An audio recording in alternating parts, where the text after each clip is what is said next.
لو مريض سكر واقع قدامك هتديله جلوكوز ولا انسولين؟ تعالى نعرف سوا ايه الصح وازاي تتصرف لو حصل الموقف ده قدامك. لازم تبقى عارف ان السكر الواطي اللي هو الهايبوجلايسيميا اخطر بكتير من السكر العالي، واللي عنده هبوط حاد ممكن يدخل في غيبوبة ويفقد حياته لو ما تلحقش بسرعة. طب هتتصرف ازاي لو لقيت مريض سكر غايب عن الوعي؟ لو انت مش معاك جهاز سكر مش هتعرف تحدد بالظبط اذا كان سكره عالي ولا واطي. الحل هنا انك تديله جلوكوز على طول. خلي بالك ممنوع تديله انسولين حتى لو شاكك.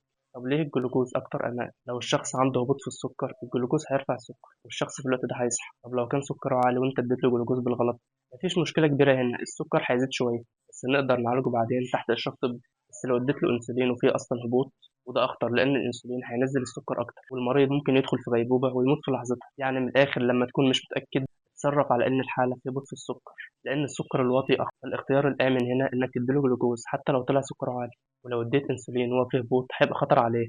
متنساش اللايك والاشتراك.